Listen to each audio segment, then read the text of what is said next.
Muy buenas noches.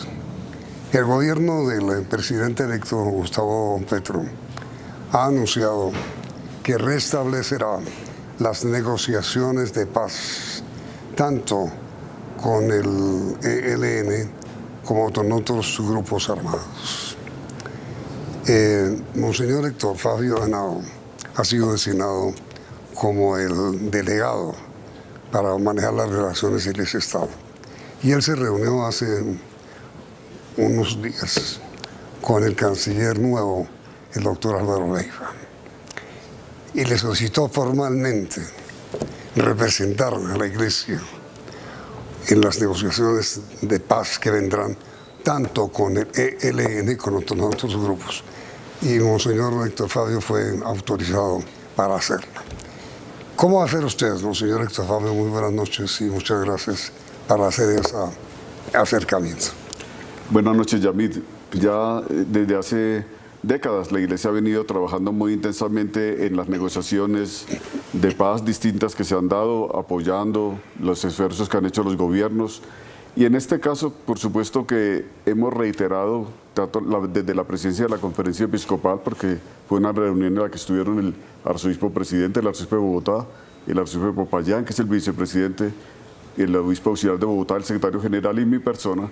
Allí se reiteró una voluntad de la Iglesia de aportar bajo la perspectiva siempre de la reconciliación. La Iglesia tiene esa perspectiva y luego la perspectiva de aliviar el sufrimiento de las víctimas y de las comunidades afectadas por las confrontaciones. El canciller Leiva ha dicho que no se trata del comienzo de un diálogo, sino de la reanudación del diálogo, ¿no es cierto? Sí, para el caso del ELN es claro que la apuesta del gobierno, así nos lo expresó el canciller Leiva, es reanudar, continuar un diálogo que se inició y que se interrumpió hace 4 años, pero ese diálogo tuvo una fase importante en Quito durante el tiempo del presidente Santos. Después se trasladó la mesa a La Habana y lo que propone el canciller es continuar ese proceso que ya se había iniciado hace 4 años, hace ya más de 4 años. ¿En qué quedaron las negociaciones cuando se interrumpieron?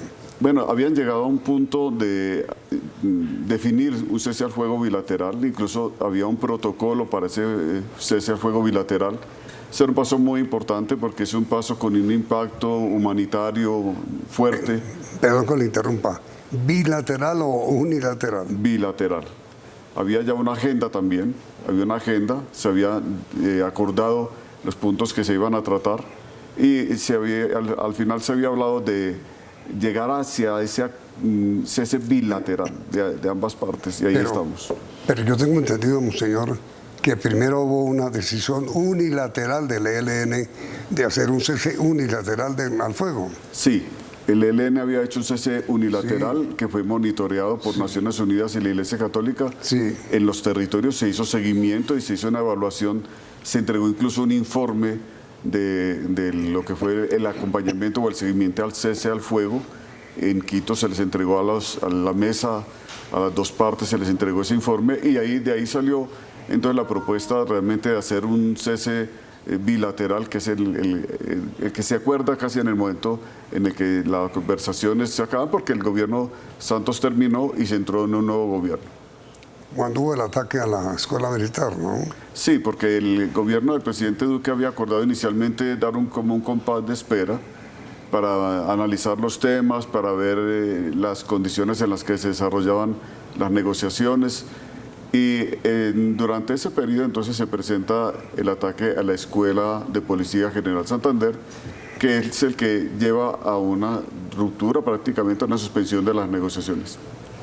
¿Y qué tan posible ve usted ahora, monseñor, la reanudación del diálogo con el ELN?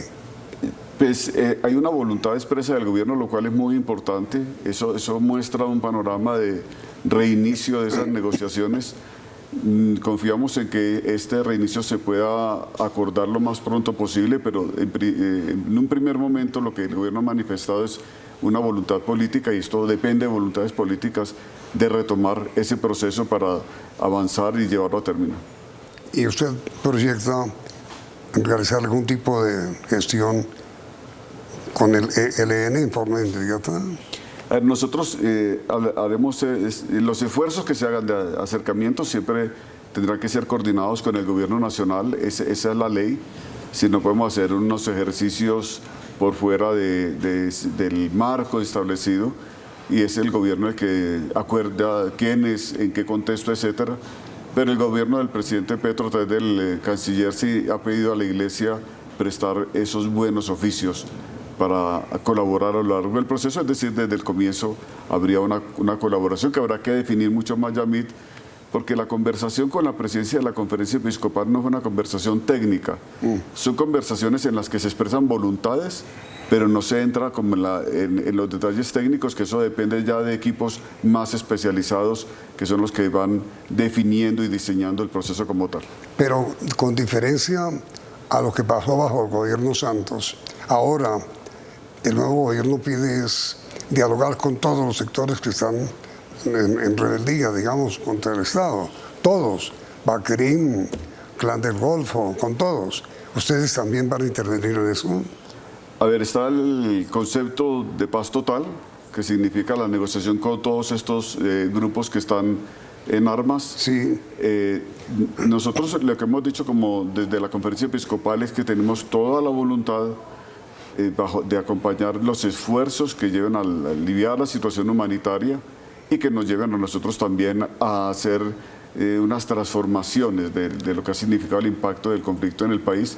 Habrá que ver el marco jurídico con el cual se hace la negociación con cada grupo. Eso no nos corresponde, eso tendrá que discutirlo el Senado de la República, tendrá que dar las normas claras y dependerá enormemente de la forma como el gobierno nacional opte por hacer esas negociaciones. Pero sobre ese tema del marco jurídico, Monseñor Henao, hay dos normas que usted bien conoce. Una, la del sometimiento a la justicia, sometimiento, que sobre esa ley se ha hablado para el sometimiento de los Bacrim y Clan del Golfo, etcétera. Y otra, la ley de orden público que regiría para el ELN, que está a punto de vencerse.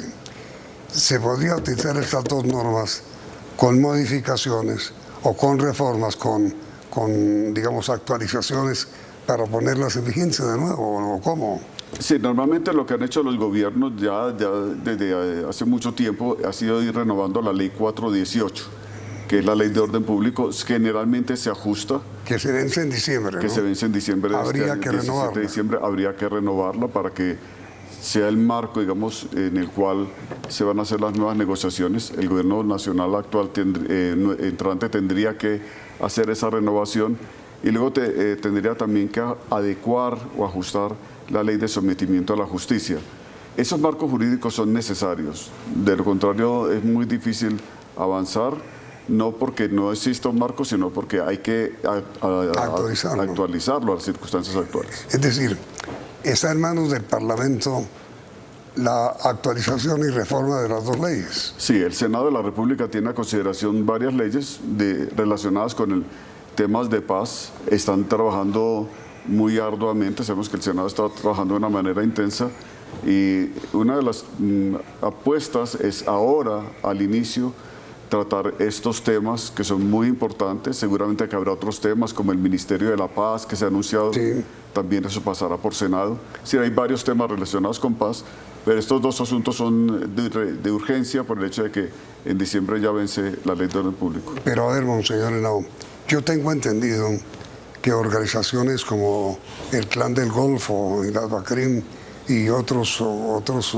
entidades de ese estilo han dicho que ellos no aceptan un sometimiento, sino prefieren una especie como de acogimiento o algo así. ¿Usted conoce la posición de ellos? Lo que hemos escuchado es eso, de que durante el tiempo del presidente Santos hubo unos acercamientos. Ahí se habló de esto porque realmente con estos grupos 6 la apuesta ha sido siempre un diálogo jurídico, es decir, una fórmula jurídica para dar solución al hecho de su ilegalidad y la dejación de sus armas, en fin, todas esas cosas.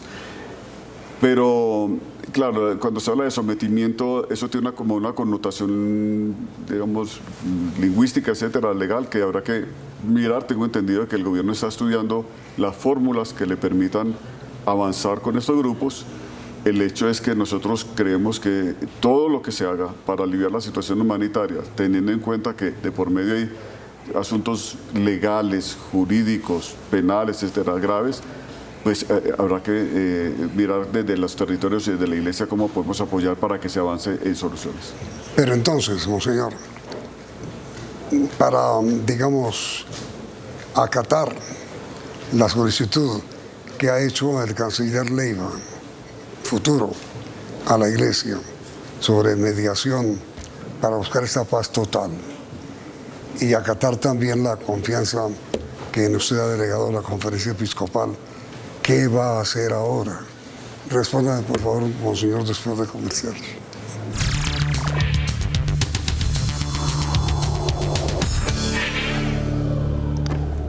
¿Qué va a hacer ahora, monseñor Henao? A ver, viene un proceso que es muy importante porque hace parte del corazón de la Iglesia, que es el diálogo con las regiones, el diálogo con las comunidades. Es que la labor pastoral de la Iglesia está muy vinculada con la situación que viven las comunidades de manera directa. No podemos hacer una acción acá desconectada de cómo se viven los territorios, de sus aspiraciones, de sus necesidades, de sus clamores. Acabamos de tener, fui invitado a la cumbre humanitaria que se acaba de realizar y bueno, era escuchar esos acuerdos humanitarios que hay en distintas partes del país y tratar de entender mejor cuáles son las perspectivas que ellos proponen para una negociación eventual con los distintos grupos. ¿Una cumbre humanitaria? Sí, hay una serie de grupos de organizaciones sociales, iniciando en el Chocó, que crearon lo que llaman el Acuerdo Humanitario Ya, que es una apuesta muy importante desde las comunidades mismas, desde los sectores sociales, buscando la forma de que se creen mecanismos de protección y que se respete el derecho a la vida, al territorio. Toda la parte del territorio es muy importante ahí, el derecho a las comunidades a tener todo su desempeño libre, etcétera. Ese ejercicio se ha replicado en varias partes del país con distintos nombres, distintas modalidades, y hubo una cumbre en la cual se reunieron estos distintos ejercicios, estos distintos mecanismos, buscando hacer una agenda humanitaria de cara también a lo que serían las negociaciones para que el tema humanitario sea un tema de importancia, sea reconocido, sea colocado en las mesas, sea discutido adecuadamente y ocupe pues un lugar muy importante entre los procesos. Y entonces, frente a esta petición, monseñor, ¿qué va a hacer usted o qué va a hacer la Iglesia? No, la Iglesia va a continuar su labor pastoral y yo mismo tengo mi compromiso en ese sentido de seguir acompañando a las comunidades. Nosotros, nuestra labor es crear puentes, crear mecanismos de encuentro, buscar que sean escuchadas las voces, ayudar a que se conozcan la diversidad también de voces de la sociedad, porque cuando hablamos de una negociación, pues estamos hablando de la sociedad colombiana.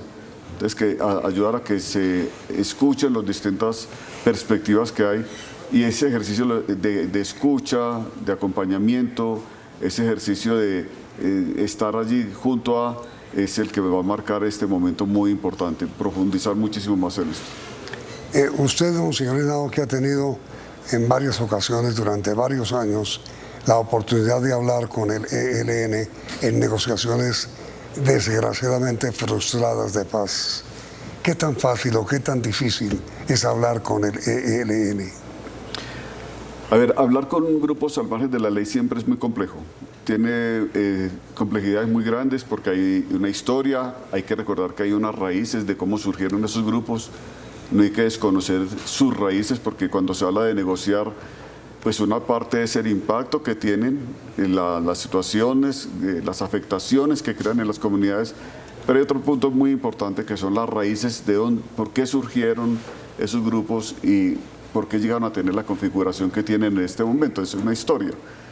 Entonces, eso vuelve complejo, digamos, el diálogo siempre. Yo creo que con el ELN, todo el país lo sabe, ha sido compleja los acercamientos, etcétera, pero en esta historia ha habido unos aprendizajes, ha habido unas lecciones que han quedado, ha habido también unos ejercicios que se han hecho que pueden tener hoy validez. Entonces lo que se trata es de partir de ahí, de ese reconocimiento de que hay una historia desde el origen de estos grupos hasta hoy y que también una historia de acercamientos y habrá que evaluar cómo se puede continuar a partir de las lecciones aprendidas. Pero, monseñor, la historia del ELN no cambió. Habrá que mirar en los territorios cómo es, porque es que lo que pasa es que, por ejemplo, de las últimas negociaciones habían pasado 4 años y hay territorios donde ha habido otros actores que han entrado a disputar el dominio territorial. Ha habido, cambian en ese sentido. Ya la posición, digamos, política, lo que sería su forma de interpretar las transformaciones sociales a las que ellos aspiran, eso habrá que mirarlo, pero ya en un diálogo, en una negociación con ellos. Pero el ELN sí está o no está vinculado con el narcotráfico. Ese es un tema del cual se habla mucho, es un tema que hace parte, digamos, de la negociación. Yo pienso que ese es un punto que tendrá que discutirse en las negociaciones, hasta qué punto y de qué manera se aborda el asunto, porque no me corresponde a mí, eso es un asunto de los organismos del Estado determinarlo, y si se hace una negociación tendrá que hacer parte de la negociación ese capítulo en concreto. ¿Por qué, a pesar de que el gobierno del presidente Petro hizo este público llamamiento a la paz general, a la paz total, al ELN, por qué el ELN no ha respondido nada hasta ahora? No lo sé. Yo lo que entiendo y lo que por experiencia veo es que el ELN ha tenido una trayectoria muy larga de consultar a sus bases, a sus gentes en los territorios cuando se presentan estas oportunidades, etcétera, y que es un fruto de unas consultas donde ellos toman una posición ya colectiva. Me imagino que se estará surtiendo un proceso de este orden, y de otro lado creo también de que habrá no necesariamente mensajes públicos, puede que haya mensajes que no son públicos sobre este tema. Cuando se presentan negociaciones, Yamit, muchos de los mensajes que se lanzan no son públicos. La opinión pública conoce tal vez una mínima parte de los mensajes reales. Entonces muchas cosas que se transmiten se hacen a través de mensajeros, de distintas fórmulas que no necesariamente son de conocimiento de la opinión pública. Pero parecería, monseñor, a pesar de eso, de esa opción, que lo que pasa es que, a diferencia de las FARC, que tenían un organismo central de dirección, las FARC, el ELN es muy federal, tiene una digamos, dirección regional. Bueno, en las ocasiones que yo he tenido oportunidad de escucharles, ellos siempre insisten en su unidad de mando. Es un tema realmente que se discute muchísimo, hasta qué punto pues hay esa unidad, pero ellos sostienen que existe, y de hecho cuando se hizo el cese unilateral al fuego, parte de lo que querían mostrar era eso, que había una unidad y que eso iba a ser cumplido, y de hecho se cumplió por todas las regiones donde estaba el ELN, o sea que es un asunto sobre el cual ellos, digamos, han insistido, y ahí hay distintas interpretaciones. Eso puede llevar, Yamid, a que el gobierno ya en su momento entonces decida si puede ser efectivamente una opción negociar simultánea con un solo bloque, como un solo bloque, o si tendrá que regionalizar los diálogos. Eso habrá que mirarlo. Hoy por hoy la parte regional tiene un papel muy importante, y cuando hablamos de situaciones humanitarias y conflictividades, fíjese usted que es muy distinta la conflictividad, aunque los actores sean los mismos en las regiones del país, eso cambia enormemente. Hay distintas expresiones, y eso hay que reconocerlo así para poder avanzar. ¿Hasta dónde cree usted posible, monseñor Henao, que usted mismo logre, con sus iniciales conversaciones, un acuerdo humanitario antes de comenzar, digamos, unas conversaciones formales? Bueno, personalmente no me puedo comprometer en eso, porque realmente la Iglesia acompaña los procesos, los anima, tiene una presencia con una identidad pastoral muy fuerte ahí, y nosotros hacemos facilitación de muchas, por ejemplo, temas humanitarios para nosotros muy vitales, todo lo que tiene que ver con el mundo humanitario.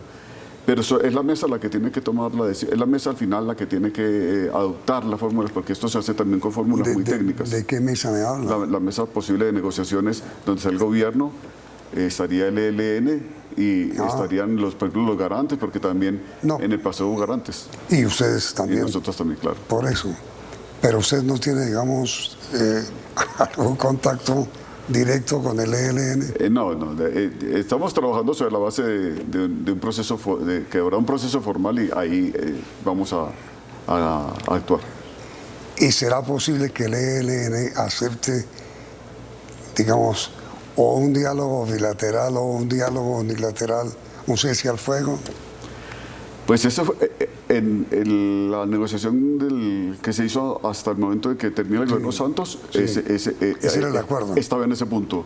Tanto que existía un protocolo, ya había un protocolo aprobado, que eso no se operativizó, pero el protocolo es difícil de alcanzar y ya el protocolo existía, ya se había discutido, se había acordado, el protocolo estaba sobre la mesa. No se logró, pues, siempre en las complejidades de las campañas políticas, de cambio de gobierno, es muy difícil, digamos, avanzar en ciertos temas, no se logró operativizar, pero eso había madurado bastante. Habrá que ver en este momento si ese protocolo sigue siendo válido, etcétera, pero por lo menos esa decisión se había tomado en ese momento. Pero monseñor, a ver, usted me dijo antes, con todo respeto, que las comunidades de las regiones afectadas, como Chocó, como Putumayo, como Catatumbo, como Arauca, le han pedido a la Iglesia que actúe en beneficio de un acuerdo humanitario. Si la Iglesia, si las comunidades le han pedido eso, ¿por qué la Iglesia no acepta? No, ese es el compromiso. Ayer en la cumbre humanitaria les dije, nos comprometemos a trabajar, y ha sido un compromiso histórico. La Iglesia ha trabajado muchísimo en el campo humanitario. Tal vez es un actor humanitario ya tradicional en Colombia. La Iglesia acompañando, caminando con la población desplazada, acompañando a la gente víctima de las minas antipersonales. En eso tenemos una trayectoria muy silenciosa, pero muy grande, ahí junto a las víctimas. Y vamos a seguir. Ese compromiso de buscar solución a la crisis humanitaria está. Entonces usted posiblemente no me entendió mi pregunta, la corrijo y la hago de otra manera. Dentro de esta petición que le ha hecho la comunidad, las comunidades sociales del Chocó y demás lugares del país, ¿está usted o está la Iglesia dispuesta a dialogar con el ELN para pedir que haya inicialmente, por lo menos, un entendimiento humanitario? Sí, estamos dispuestos a trabajar desde el inicio, porque la perspectiva, la óptica nuestra es que la centralidad de las víctimas esté a lo largo de todo el proceso, y entonces eso significa también trabajar el tema humanitario de una manera muy directa, y eso tiene que hacerse desde el comienzo. Eso va a darle legitimidad, le da credibilidad, va a hacer que el proceso también tenga mucho más solidez en el país y en las comunidades afectadas. Ese tema humanitario supone, monseñor, inicialmente la suspensión de los desplazamientos, ¿no? O de las acciones que provocan desplazamiento. Sí, el tema humanitario abarca todas las afectaciones por la violencia, y indudablemente el desplazamiento es muy grave, es una de esas afectaciones que son muy graves. Entonces ahí estaríamos trabajando, porque realmente, si usted recuerda, Yamit, la primera institución en Colombia que colocó el tema humanitario, el tema del desplazamiento forzado en la agenda nacional, fue la Conferencia Episcopal, con una investigación que hizo ya hace más de 25 años. Y después vino la ley que respondió a ese tema del desplazamiento forzado. Pero la Conferencia Episcopal lo colocó como una urgencia cuando ni siquiera la expresión se usaba. Sabía que había mucha gente que salía, pero no había un concepto como tal. Y hemos seguido trabajando en él muy intensamente. Es que el desplazamiento en Colombia es absolutamente monstruoso, monseñor. Estamos hablando de más de 7 millones de personas desplazadas. Sí, en el mundo somos un país de los que mayor número de desplazados tiene. Imagínense que estamos al lado de Siria y otros países en esta problemática. Ha tenido épocas en que ha bajado, pero en este momento también hay que reconocer que ha subido el desplazamiento en los últimos años. Eso significa que el desafío sigue siendo muy grande. Muy grande. Y el dolor de la gente, que es inmenso, dejar todo atrás, todo, y tenerse que ir a un sitio donde no sabes qué te espera, con niños, personas completamente vulnerables. Eso es muy triste, es una herida que hay en el alma de la nación colombiana que tenemos que sanar. Pues, monseñor, muchas gracias en nombre de tanta gente desplazada por esta acción que usted va a comenzar y mucha suerte. Muchas gracias, Yamid. Colocamos esto en las manos de Dios, que Él sea Él, Jesucristo, Príncipe de la Paz, el que nos acompañe en esta tarea. Y como de costumbre, cuando entrevisto a quien está al servicio de Dios, su bendición para todos los televidentes, para nuestros mismos. Que el Señor Jesucristo y Dios Padre Creador, el Dios que nos ha entregado esta casa común para vivir en ella y para conservarla, nos bendiga y acompañe en estos esfuerzos de búsqueda de la paz, en el nombre del Padre, y del Hijo, y del Espíritu Santo. Amén. Dios le pague, Monseñor. Amén a usted, Yamid. Y muchas gracias además. Gracias, Yamid. Muchas gracias. Y a ustedes televidentes igualmente gracias y los invitamos a continuar aquí en Noticentro 1 CNE.